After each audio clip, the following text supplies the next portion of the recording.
ಪಾಂಡವಪುರ ಪಟ್ಟಣದ ಪುರಸಭೆ ಮುಖ್ಯಾಧಿಕಾರಿ ಸತೀಶ್ ಕುಮಾರ್ ವಿರುದ್ಧ ಭ್ರಷ್ಟಾಚಾರದ ಆರೋಪ ಮಾಡಿರುವ ಬಿಜೆಪಿ ಮುಖಂಡ ಎಚ್.ಎನ್. ಮಂಜುನಾಥ್ ಹಾಗೂ ಪುರಸಭೆ ಮಾಜಿ ಅಧ್ಯಕ್ಷ ಪಿ.ಎಸ್. ಜಗದೀಶ್ ಅವರುಗಳು ಮುಖ್ಯ ಅಧಿಕಾರಿ ಹಣ ಮಾಡುವ ಉದ್ದೇಶದಿಂದ ತಮ್ಮ ಕೊಠಡಿಯನ್ನೇ ಬಾಹ್ಯ ಕೊಠಡಿಯನ್ನಾಗಿ ಪರಿವರ್ತನೆ ಮಾಡಿಕೊಂಡಿದ್ದಾರೆ ಎಂದು ದೂರಿದರು. ಪಾಂಡವಪುರ ಪುರಸಭೆ ಅಧಿಕಾರಿಗಳ ದುರಾಡಳಿತ ಭ್ರಷ್ಟಾಚಾರ ಖಂಡಿಸಿ ಸೆಪ್ಟೆಂಬರ್ 11ರಂದು ದುರಾಡಳಿತ ಅಳಿಸಿ ಪುರಸಭೆ ಉಳಿಸಿ ನಮ್ಮ ಹಕ್ಕು ನಮ್ಮ ಪುರಸಭೆ ಎಂದು ಘೋಷ ವಾಕ್ಯದಡಿ ಪುರಸಭೆ ಮುಂದೆ ಪ್ರತಿಭಟನೆ ನಡೆಸಲಾಗುತ್ತಿದ್ದು, ಎಲ್ಲ ವರ್ಗದ ಸಾರ್ವಜನಿಕರು ಪ್ರತಿಭಟನೆಗೆ ಸಹಕರಿಸಬೇಕು ಎಂದು ಜಂಟಿ ಸುದ್ದಿಗೋಷ್ಠಿಯಲ್ಲಿ ಅವರುಗಳು ತಿಳಿಸಿದರು. ಪುರಸಭೆಯಲ್ಲಿ ಲಂಚಗುಳಿತನ, ದುರಾಡಳಿತ, ಭ್ರಷ್ಟಾಚಾರ ಮಿತಿಮೀರಿದೆ. ಖಾತೆ ಬದಲಾವಣೆ, ಈ ಸ್ವತ್ತು ಸೇರಿದಂತೆ ಪ್ರತಿಯೊಂದು ಕೆಲಸಕ್ಕೂ ಸಾರ್ವಜನಿಕರು ಲಂಚ ನೀಡಬೇಕಾಗಿದೆ. ಲಂಚ ಪಡೆಯುವ ಸಲುವಾಗಿಯೇ ಮುಖ್ಯ ಅಧಿಕಾರಿ ಸತೀಶ್ ಕುಮಾರ್ ತಮ್ಮ ಚೇಂಬರ್ ಅನ್ನು ಎಸಿ, ತಹಸೀಲ್ದಾರ್ ಕೂಡ ಬದಲಾವಣೆ ಮಾಡಿಕೊಳ್ಳದ ರೀತಿ ಲಕ್ಷಾಂತರ ರೂಪಾಯಿ ಖರ್ಚು ಮಾಡಿ ಬಾಹ್ಯ ಕೊಠಡಿ ಮಾಡಿಕೊಂಡಿದ್ದಾರೆ. ಜತೆಗೆ ಈ ಹಿಂದೆ ಮ್ಯಾನೇಜರ್ ಹುದ್ದೆಯಲ್ಲಿದ್ದ ಸತೀಶ್ ಕುಮಾರ್ ಹಣ ನೀಡಿ ಮುಖ್ಯ ಅಧಿಕಾರಿ ಹುದ್ದೆಗೆ ಬಂದು ಅವ್ಯವಹಾರದಲ್ಲಿ ತೊಡಗಿದ್ದಾರೆ. ಈ ಹಿಂದೆ ಕೆಆರ್ಪೇಟೆಯಲ್ಲಿ ಕರ್ತವ್ಯ ನಿರ್ವಹಿಸುವ ವೇಳೆ ಭ್ರಷ್ಟಾಚಾರ ನಡೆಸಿದ್ದು ಹಿನ್ನೆಲೆಯಲ್ಲಿ ಲೋಕಾಯುಕ್ತದಲ್ಲಿ ಇವರ ವಿರುದ್ಧ ಪ್ರಕರಣ ಇದೆ.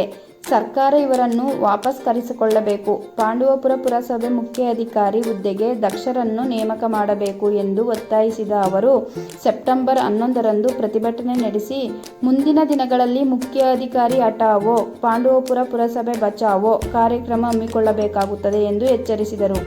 ಗಣಪತಿ ಹಬ್ಬದ ಹಿಂದಿನ ದಿನ ಗಣಪತಿ ಮೂರ್ತಿ ಸೀಜ್ ಮಾಡಿದ ವಿಚಾರದಲ್ಲಿ ಪವನ್ ಎಂಬುವರ ಬಳಿ 70,000 ಲಂಚ ಕೇಳಲಾಗಿದೆ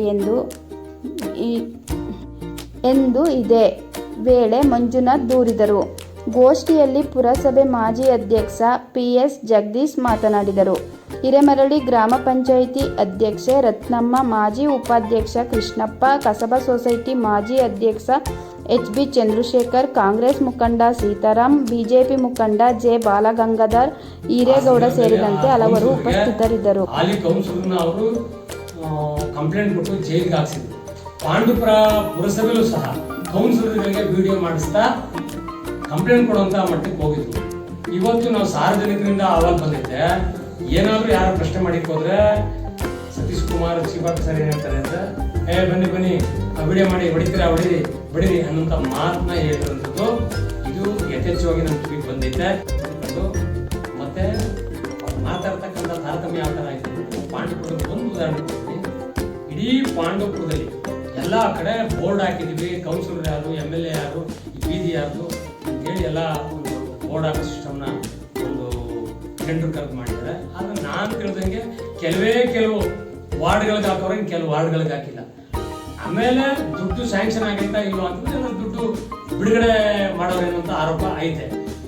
ಮತ್ತೆ ಇವರ ನಡವಳಿಕೆ ಹೆಂಗೈತೆ ಅಂತಂದ್ರೆ, ಮೊದಲನೇದಾಗಿ ನಾವು ಇವತ್ತೊಂದು ದಿನ ಈ ಪ್ರತಿಭಟನೆಗೆ ಕಾರಣ ಏನು ಅಂತಂದ್ರೆ, ಮೊನ್ನೆ ನಡೆದಂತ ಗಣಪತಿ ಒಂದು POP ಗಣಪತಿನ ಒಂದು ಹಿಡಿಯುವಂಥ ಸಂದರ್ಭದಲ್ಲಿ ಎಲ್ಲ ಅದನ್ನ ಪರಿಶೀಲನೆ ಮಾಡ್ತಕ್ಕಂಥ ಸಂದರ್ಭದಲ್ಲಿ ತಹಸೀಲ್ದಾರ್ ಇವರು ಎಲ್ಲ ನಿಯೋಗ ಮಾಡಿದ ಸಂದರ್ಭದಲ್ಲಿ ಅವತ್ತು ನಮ್ಮ ಪವನ್ ಅನ್ನೋ ಹುಡುಗನ್ನ ಅವತ್ತೊಂದು ದಿನ ಅವರ ಒಂದು ಗೋಡನ್ಗೆ ಹೋಗಿ ಎಲ್ಲ ಸೀಜ್ ಮಾಡ್ಕೊಂಡು ಅಲ್ಲಿಂದೆಲ್ಲ ಮಾಜರ್ ಮಾಡಾದ್ಮೇಲೆ MLAಗೆ ಎಂಟರ್ ಆಗಿ ಎಲ್ಲ ಮಾತಾಡಾದ್ಮೇಲೆ ಕನ್ವಿನ್ಸ್ ಮಾಡಿ ಏನೋ ಒಂದು ಆಗಿ 10,000 ದಂಡ ಹಾಕಿ ಇನ್ನೇನು ಮಾಡಂಗಿಲ್ಲ ಅಂತೇಳಿ ಕ್ಲೋಸ್ ಮಾಡಿದ್ರು ಸಹ ಚೀಫ್ ಆಫೀಸರ್ ಸತೀಶ್ ಕುಮಾರ್, ಅಲ್ಲಿ ಪುರಸಭೆಯಲ್ಲಿ ಇರ್ತಕ್ಕಂಥ ಅಧಿಕಾರಿ ನಾಗೇಶ್ ಅವ್ರನ್ನ ಎಲ್ಲ ಲಂಚ ಬಿಡ್ತನಕ್ಕೆ ಅವನ್ನೇ ಇಟ್ಕೊಂಡವ್ರೆ ಅಂತ ಈಗೆಲ್ಲ ಆರೋಪಗಳು ರೇಟಿಂಗ್ ಮುಖಂಡ ನಮ್ಗೆ ಕೊಡ್ತಾ ಇದ್ದಾರೆ. ಆ ವ್ಯಕ್ತಿ ಹತ್ರ ನೀವು ನಾನು ಹೇಳಿರೋ ವ್ಯಕ್ತಿ ಹತ್ರ ಮಾತಾಡಿ ಅಂತ ಹೇಳಿ ಆ ವ್ಯಕ್ತಿ 70,000 ರೂಪಾಯಿ ದುಡ್ಡು ಕೊಟ್ಟರೆ ನಾನು ಕೀ ಕೊಡ್ತೀನಿ, ಇದನ್ನು ಕೊಡೋದಿಲ್ಲ ಅಂತ ಮಾತು ಹೇಳಿದ್ದಾನೆ.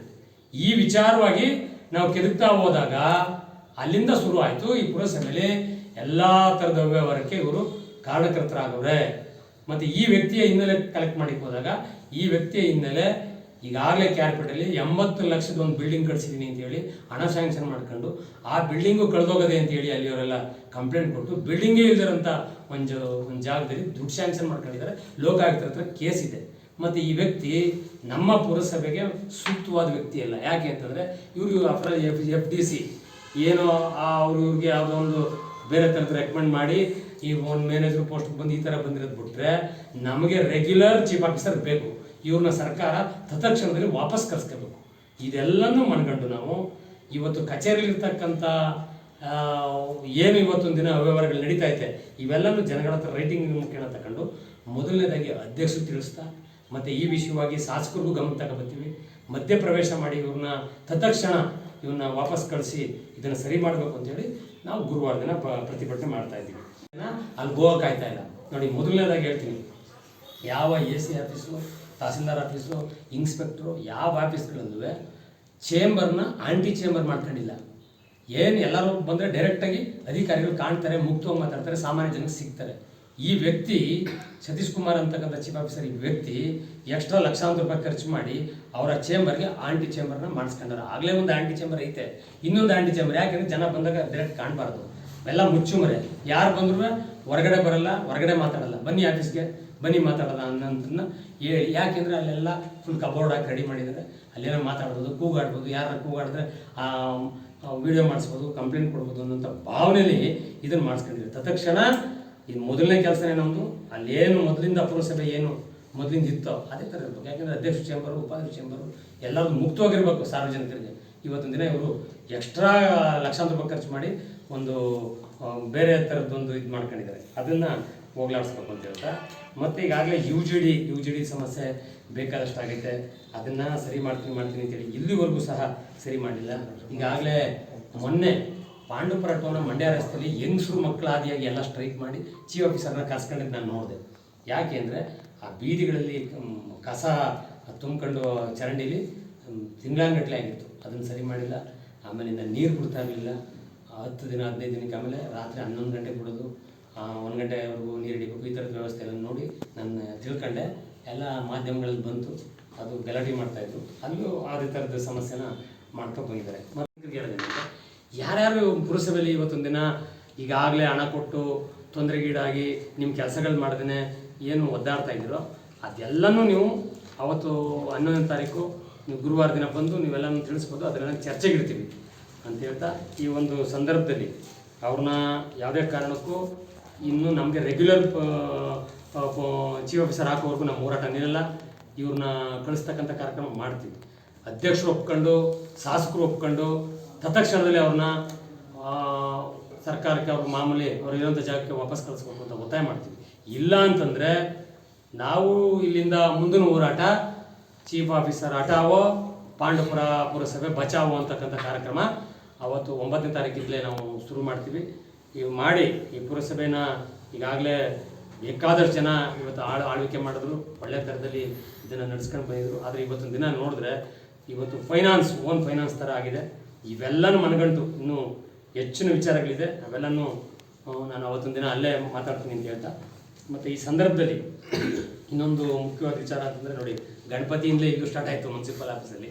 ಇವತ್ತು ಗಣಪತಿ ವಿಚಾರವಾಗಿ ಇವತ್ತು ಮದ್ದೂರಲ್ಲೂ ಸಹ ನಿನ್ನೆ ಸಾವಧಾನವಾಗಿ ಗಣಪತಿ ಕೊಡ್ತಾ ಇದ್ದಂಥ ನಮ್ಮ ಹಿಂದೂಗಳ ಒಂದು ಗುಂಪು ಮೇಲೆ ಕಲ್ಲನ್ನ ಹೊಡೆದವ್ರೆ. ಅದನ್ನ ಎಲ್ಲರೂ ಸಹ ಪಕ್ಷಾತೀತವಾಗಿ ನಾವು ಖಂಡಿಸ್ಬೇಕು. ಯಾಕೆಂತಂದರೆ ಎಲ್ಲಿ ತಪ್ಪು ಮಾಡ್ತಾರೆ ಅಲ್ಲಿ ಖಂಡಿಸ್ತಾ ಇದ್ದರೆ ಅದು ಬೆಳವಣಿಗೆ ಆಯ್ತದೆ. ಸರ್ಕಾರ ಅವ್ರ ಮೇಲೆ ಕೇಸ್ ಮಾಡಿದ್ದೀನಿ ಅಂತ ಹೇಳ್ತಾ ಇದ್ದೆ. ನಮಗೆ ಕೇಸ್ ಮೇಲೆ ನಂಬಿಕೆ ಇಲ್ಲ. ಯಾಕೆಂದರೆ ಕೇಸ್ ಈಗ ಹುಬ್ಳಿ ಸ್ಟೇಷನ್ ಮೇಲೆ ಗಲಾಟೆ ಮಾಡಿದಂಥ ಕೇಸ್ನ ಮೊನ್ನೆ 2 ದಿನದಲ್ಲಿ ವಾಪಸ್ ತೆಗೆದು, ಅದರಿಂದ ಕೇಸ್ ಜೊತೆಗೆ ಅವ್ರನ್ನ ಗಡೀಪಾರು ಮಾಡಬೇಕು. ಮತ್ತು ಒಬ್ಬ ಮಹಿಳೆಗೆ ಅಮಾನುಷ ಹೊಡೆದವ್ರೆ, ಅದು ಹೊಡೆದಿರ್ತಕ್ಕಂಥ ವ್ಯಕ್ತಿನ ಸಸ್ಪೆಂಡ್ ಮಾಡಬೇಕು. ಯಾಕೆಂದರೆ ಅವ್ರದ್ದೇ ಆದಂಥ ಮಹಿಳೆಗೆ ಅವ್ರಿಗೆ ಆದಂಥ ಗೌರವ ಇರ್ತದೆ. ಆಮೇಲೆ ಯಾರು ಓಡೋಗಂಥವ್ರಿಗೆ ಅಟ್ಟಿಸ್ಕೋಗೋಡಿ ಅಂಥದ್ದು ಎಲ್ಲೂ ಇಲ್ಲ. ಇವ್ರು ಮಾಡಿದರೆ ಅದನ್ನು ಖಂಡಿಸ್ತೀವಿ ಅಂತ ಹೇಳ್ತಾ, ಮುಂದಿನ ವಿಚಾರಗಳನ್ನ ನಮ್ಮ ಪುರಸಭಾ ಮಾಜಿ ಅಧ್ಯಕ್ಷ ನಾನು 2002ರಲ್ಲಿ ಅಧ್ಯಕ್ಷನಾಗಿದ್ದಂಥವನು. ನಾನು ಅಲ್ಲಿಂದ ಇಲ್ಲಿ ತನಕ ನನ್ನ ಆಡಳಿತದ ಅವಧಿಯಲ್ಲೂ ನೋಡಿದ್ದೀನಿ. ಇರೋದರಲ್ಲೇ ಒಂದು ಮೀಡಿಯಮ್ ಉತ್ತಮವಾದಂಥ ಒಂದು ಏನು ಪುರಸಭಾಧಿಕಾರಿಗಳ ಜೊತೆ ಹೊಂದಾಣಿಕೆ ಮಾಡ್ಕೊಂಡು ಹೋಗ್ತಾ ಇದ್ದೋ ಅವರು ಅದೇ ಥರ ಇರ್ತಿದ್ರು. ಆದರೆ ಇತ್ತೀಚಿನ ದಿನಗಳಲ್ಲಿ ಪುರಸಭಾ ಅಧಿಕಾರಿಗಳು ಪುರಸಭೆ ಅಂದರೆ ಅವರಿಗೆ ಲೆಕ್ಕಕ್ಕಿಲ್ಲ. ಕಾರಣ ಇಷ್ಟೇ, ಅವರು ಇದ್ದರೆ ಈ ಊರು, ಇದ್ದರೆ ಮುಂದಲೂರು, ಇದ್ದರೆ 2 ವರ್ಷ ಇಲ್ಲಿರ್ತೀವಿ, ಇಲ್ಲ ಇನ್ನೊಂದು 2 ವರ್ಷ ಹೊರಗಡೆಗೆ ಹೋಗ್ತೀವಿ. ಆದಷ್ಟು ಇಲ್ಲಿ ಏನು ಸಿಗುತ್ತೆ ಅದನ್ನು ದೋಚ್ಕೊಂಡು ಪುರಸಭೆನ ಖಾಲಿ ಮಾಡಿ ಹೋಗಬೇಕು ಅನ್ನೋದು ಒಂದು ಅವ್ರ ಮನೋಭಾವ. ಮತ್ತು ಇಲ್ಲಿ ಜನರಿಗೆ ಸೇವಾ ಮನೋಭಾವದಲ್ಲಿ ಕೆಲಸ ಮಾಡಿಕೊಡ್ಬೇಕು. ಬಡವರಿಗಾಗ್ಬೋದು, ದಲಿತರಿಗಾಗ್ಬೋದು, ದೀನರಿಗಾಗ್ಬೋದು, ಅಥವಾ ಕಾರ್ಮಿಕರಿಗಾಗ್ಬೋದು, ಅವ್ರದ್ದು ಯಾವುದೇ ವಿಚಾರದಲ್ಲಾಗ್ಬೋದು. ಈ ಹಕ್ಕುಪತ್ರನ ತುಂಬ ಏನು ಅದು ಅಧಿಕೃತವಾಗಿಲ್ಲ ಅಂಥ ಹಕ್ಕುಪತ್ರಗಳನ್ನು ಕೊಟ್ಟು ಖಾತೆ ಮಾಡಿದ್ದಾರೆ. ಮತ್ತು ಅದ್ರ ಜೊತೆ ಕುಂಟೇಗೌಡ ಕಾಂಪ್ಲೆಕ್ಸ್ ಅಂತ ಇದೆ, ಅದು ಮೊದಲಿಂದನೂ ನಾವು ಹೋರಾಟ ಮಾಡ್ತಾ ಇದ್ದೀವಿ. ಅದರಲ್ಲಿ 400 ಅಡಿ 24 ಅಡಿ ಚರ್ಚು ಮುಖ ಕಡೆ ಇದ್ದು ಅದು ಇದುವರೆಗೂ ನಮ್ಮ ಪುರಸಭೆಯವರು ವಶಪಡಿಸ್ಕೊಂಡಿಲ್ಲ. ಅದು ಹೈಕೋರ್ಟ್ನಲ್ಲಿ ಮತ್ತು ಇದರಲ್ಲಿ ನಮ್ಮಂಗೆ ಆಗಿದೆ. ಸದಾಶಿವ ಅನ್ನುವಂಥ ಒಬ್ಬರು ಜಡ್ಜು ಅದನ್ನು ಹೈಕೋರ್ಟ್ನಲ್ಲಿ ನಮ್ಮ ಪುರಸಭೆ ಪರವಾಗಿ ನಮಗೆ ಏನು ಒಂದು 24 ಅಡಿ 400 ಅಡಿ ಇದೆ ಅದನ್ನು ನಾಗಮಂಗಲ ಮಂಡ್ಯ ಸರ್ಕಲ್ ತನಕನೂ ನಮ್ಮ ಭಾಗಕ್ಕೆ ಕೊಟ್ಟು ಉಳಿಕೆನ ಕುಂಟೇಗೌಡರಿಗೆ ಬಿಟ್ಟಿದ್ದಾರೆ. ಈ ಕಡೆ DCC ಬ್ಯಾಂಕ್ ಕಡೆ 11 ಅಡಿ 400 ಅಡಿ ಕೊಟ್ಟಿದ್ದಾರೆ. ಅದನ್ನು ಇವತ್ತವರೆಗೂ ವಶಪಡಿಸ್ಕೊಂಡಿಲ್ಲ. ವಶಪಡಿಸ್ಕೊಳ್ದೇನೆ ಅದನ್ನು ಬಲಾಢ್ಯರಿಗೆ ಬಿಟ್ಟಿದ್ದಾರೆ.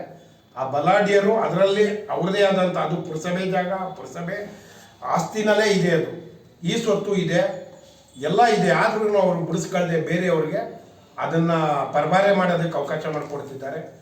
ಇದ್ರ ವಿರುದ್ಧವಾಗಿ ಮತ್ತೆ ಏನು ಈ ವಿದ್ಯುತ್ ಗುತ್ತಿಗೆ ಇದೆ ನೋಡಿ, ಅದನ್ನು ಇದುವರೆಗೂ ವಿದ್ಯುತ್ ದೀಪಾಲಂಕಾರ ಆಗ್ಬೋದು, ವಿದ್ಯುತ್ನ ಇದಿರ್ಬೋದು, ಎಲ್ಲ ಅವ್ಯವಹಾರವಾಗಿ ನಡ್ಕೊ ಬಂದಿದೆ. ಇದುವರೆಗೂ ಕೇಳಿದ್ರೆ ಬೇಕಾಬಿಟ್ಟಿ ಉತ್ತರ ಹೇಳ್ತಾರೆ. ಮತ್ತು ಪಾಂಡವಪುರದಲ್ಲಿ ನೀರು ಏನು ಒಂದು ಇಲ್ಲಿ ನಾವು SM ಕೃಷ್ಣ ಅವರು ಇದ್ದಂಥ ಪೀರಿಯಡ್ನಲ್ಲಿ 2002ರಲ್ಲಿ ಪಾಂಡವಪುರಕ್ಕೆ ಕುಡಿಯೋ ನೀರಿನ ವ್ಯವಸ್ಥೆಗೆ ಅಂದ್ಬಿಟ್ಟು ಅವತ್ತು ದುಡ್ಡು ಸ್ಯಾಂಕ್ಷನ್ ಮಾಡಿಕೊಟ್ರು. ಆದರೆ ಅದು ಬರ್ತಾ ಅದೇನೋ ಜಾಸ್ತಿ ಆಗುತ್ತೆ ಅಂದ್ಬಿಟ್ಟು ಪುಟ್ಟರಾಜಣ್ಣವ್ರ ಪೀರಿಯಡಲ್ಲಿ ಅದನ್ನು ಇನ್ನೂ ಹೆಚ್ಚಿನ ರೀತಿಯಲ್ಲಿ ಅನುದಾನ ಹಾಕಿಸ್ಕೊಬಂದು ಕೆಲಸ ಮಾಡಿದ್ರು. ಅದು ಉದ್ಘಾಟನೆಯೂ ಆಗಿದೆ. ಆದರೆ ಪಾಂಡವಪುರಕ್ಕೆ ಸಂಪೂರ್ಣವಾದಂಥ ಕುಡಿಯೋ ನೀರು ಇವತ್ತವರೆಗೂ ಕಾವೇರಿ ನೀರು ಸಿಗ್ತಾ ಇಲ್ಲ. ಇದನ್ನು ಸಂಬಂಧಪಟ್ಟಂಥ ಅಧಿಕಾರಿಗಳು ತಗೊಬಂದರೆ ಅದರ ಕಡೆ ಗಮನ ಇಲ್ಲ. ಹೋರಾಟ ಇದೆ, ಅದರಲ್ಲಿ ನಾವು ನಿಮಗೆ ಸಾಧ್ಯವಾದಷ್ಟು ಮಟ್ಟಿಗೆ ದಾಖಲೆಯನ್ನು ಒದಗಿಸ್ತೀವಿ.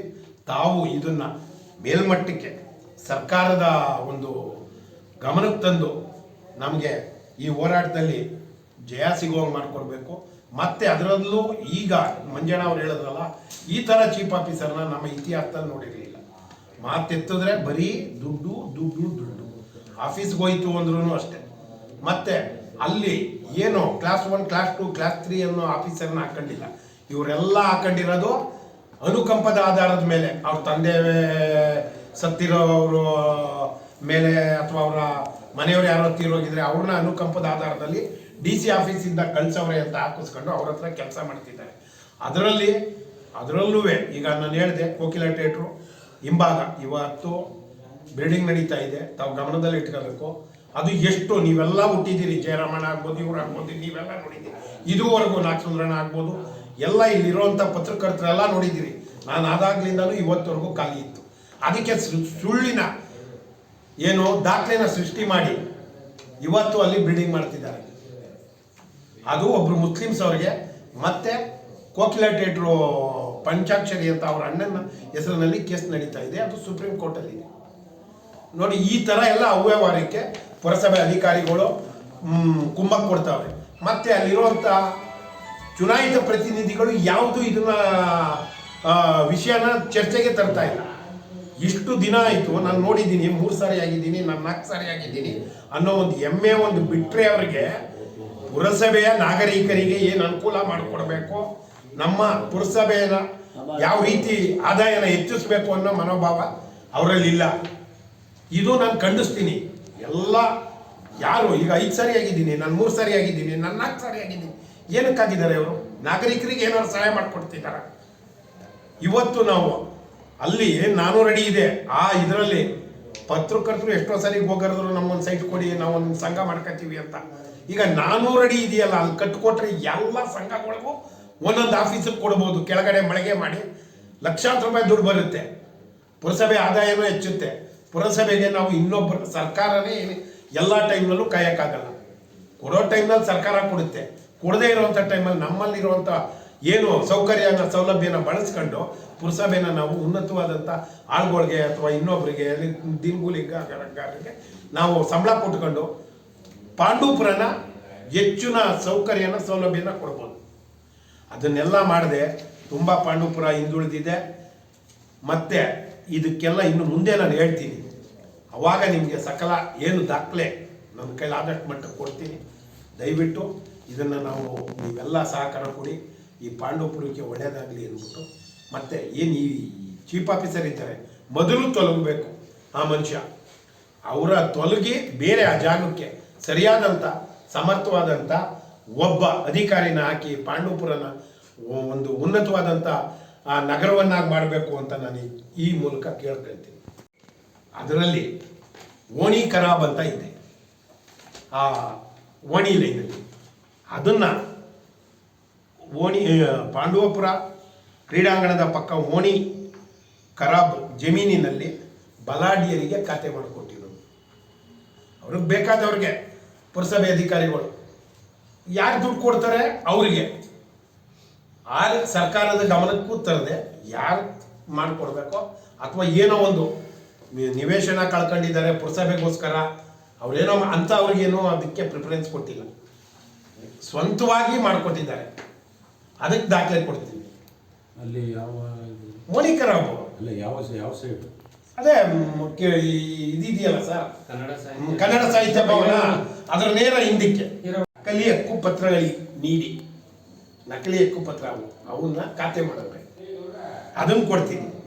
ಮತ್ತೆ ಮಾಮೂಲಿ ನಿಮಗೆ ಇಲಾಖೆಯಲ್ಲಿ ನೌಕರರು ಸರಿಯಾಗಿ ಬರಲ್ಲ, ಯಾವಾಗಲೂ ಬರ್ತಾರೆ ಯಾವಾಗಲೂ ಹೋಗ್ತಾರೆ. ಕೇಳಿದ್ರೆ DC ಆಫೀಸ್ಗೆ ಹೋಗಿದೆ, ಕೇಳಿದ್ರೆ ಅಲ್ಲಿ ಹೋಗಿದೆ, ಇಲ್ಲಿ ಹೋಗಿದೆ, ತಾಲೂಕು ಆಫೀಸ್ಗೆ ಹೋಗಿದೆ, ಅಥವಾ ಮಂಡ್ಯದಲ್ಲಿ ಕೆಲಸ ಇದೆ, ಏನೋ ಒಂದು ಹೇಳ್ತಾರೆ.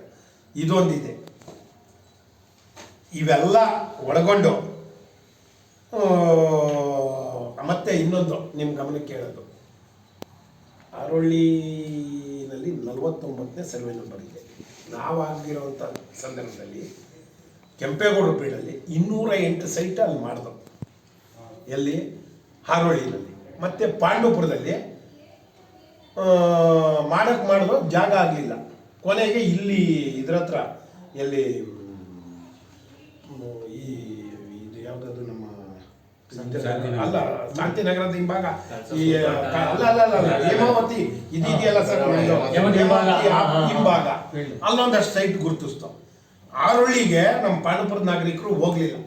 208 ಸೈಟ್ ಈಗಲೂ ಅದೇ ಖಾಲಿ ಬಿದ್ದಿದೆ. ಅದರ ಬಗ್ಗೆ ಯಾರು ಕೌನ್ಸಿಲರು ಚಕಾರ ಇರ್ತಾ ಇಲ್ಲ.